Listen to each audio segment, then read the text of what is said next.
Di sebuah lingkungan perumahan yang tenang, hiduplah Makoto, seorang siswa SMA yang sederhana.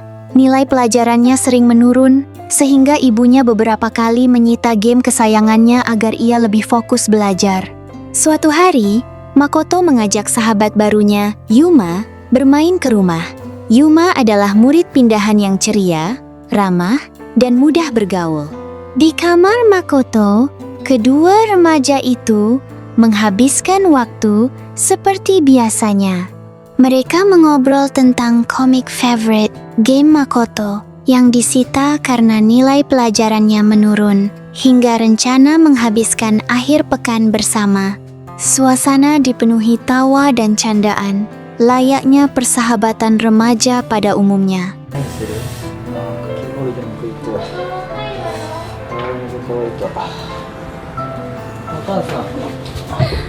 Ibu Makoto, Seiri Toa, kemudian masuk ke kamar Makoto untuk menyambut Yuma dengan senyum hangat. Meskipun tampak lelah, setelah mengurus rumah seharian, ia tetap menyiapkan minuman dan camilan untuk kedua anak itu. Keramahan Seiri membuat Yuma merasa diterima. Kehangatan yang ia berikan terasa berbeda dari apa yang selama ini ia rasakan di rumahnya sendiri.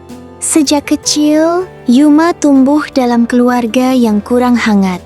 Ibunya sibuk bekerja, sehingga jarang memiliki waktu untuk berbicara atau menunjukkan perhatian kepadanya. Ia tidak pernah benar-benar merasakan pelukan, pujian, atau perhatian sederhana yang membuat seorang anak merasa dicintai. Karena itu, ketika Seiri menanyakan kabarnya, Yuma merasakan sesuatu yang belum pernah ia miliki. Untuk pertama kalinya, ia merasa diperlakukan seperti seorang anak yang benar-benar disayangi. Setelah mengantarkan minuman dan camilan ke kamar Makoto, Seiri berpamitan keluar untuk melanjutkan pekerjaannya. かわいいじゃあゆっくり楽しんでね。はい、ありがとうございじゃあます。私行くね。ありがとう。来たら前からポテチ。お、美味しそう。うまそうだな。すっきりしますそう。はい。いただきます。このリンゴジュース美味しい。食べる？俺大丈夫。ちょっとトイレ行ってくるわ。トイレ？食べないの？ちょっとさ、宿題の続きやっといて。Sesampainya di ruang tamu, ia berhenti sejenak sambil meregangkan bahu, leher, dan pinggangnya yang terasa pegal setelah seharian mengurus rumah. Tak lama kemudian, Yuma keluar dari kamar Makoto. Melihat Seiri sedang kesulitan meredakan rasa pegal, ia menghampiri dengan sopan. Yuma menceritakan bahwa semasa di sekolah lamanya, ia pernah mengikuti klub senam, lalu menawarkan beberapa gerakan peregangan sederhana yang menurutnya lebih nyaman dilakukan. Seiri tersenyum dan menerima bantuan itu. Dengan sabar, Yuma memperagakan setiap gerakan, sementara Seiri mengikutinya hingga rasa pegalnya perlahan berkurang. "Terima kasih ya Yuma, badan ibu jadi jauh lebih enak," ucap Seiri sambil tersenyum hangat. Ucapan dan senyuman itu membuat hati Yuma bergetar. Untuk pertama kalinya, ia merasa diperlakukan seperti anak yang benar-benar disayangi. Perhatian sederhana dari Seiri membuatnya percaya bahwa akhirnya ia telah menemukan sosok ibu yang selama ini ia rindukan. Didorong oleh perasaan itu, Yuma dengan polos namun penuh harap berkata bahwa ia ingin dianggap sebagai anak Seiri, sama seperti Makoto. Seiri tersenyum canggung dan menjelaskan bahwa ia memang peduli kepada Yuma, tetapi hanya sebagai teman putranya.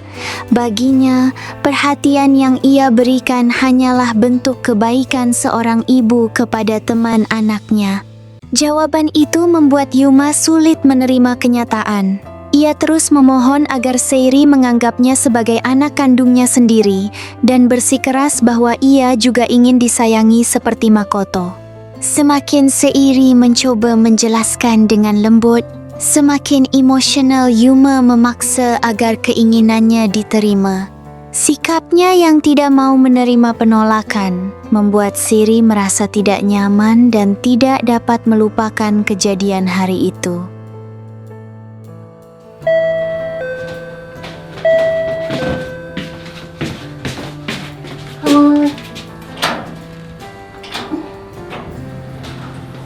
Ketika Seiri mulai menyadari bahwa Yuma terlalu bergantung kepadanya, ia berusaha menciptakan batas yang sehat.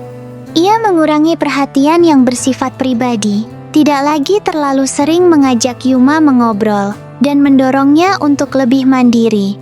Seiri berharap Yuma dapat memahami bahwa kasih sayang yang ia berikan hanyalah bentuk kepedulian seorang ibu kepada teman anaknya. Namun, bagi Yuma, perubahan sikap itu terasa seperti kehilangan seorang ibu untuk kedua kalinya.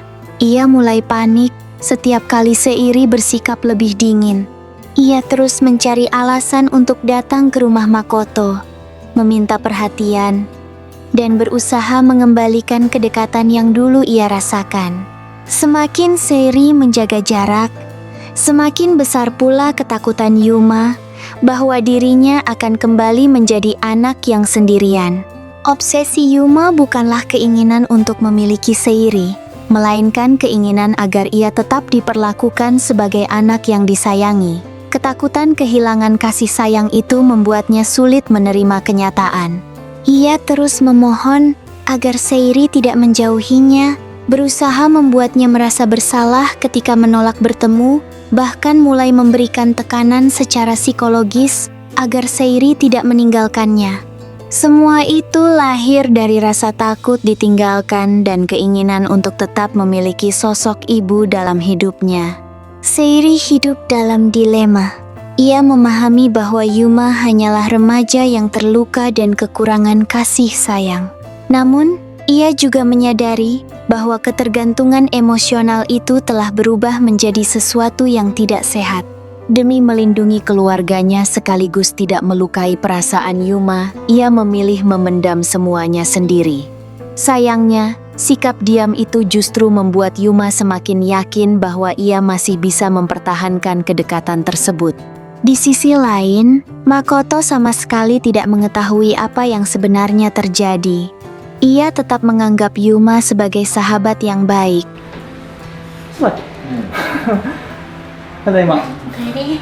Imai君部屋行こっか。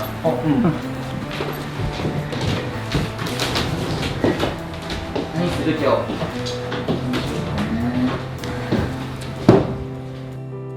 誠ほんとタイミング悪いよなお前。タイミング？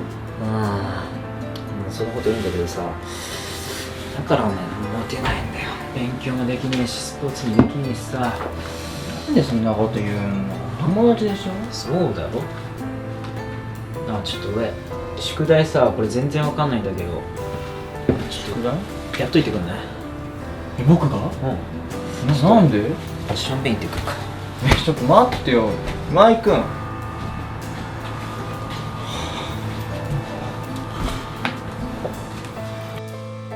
Namun, lambat laun ia menyadari ibunya mulai berubah.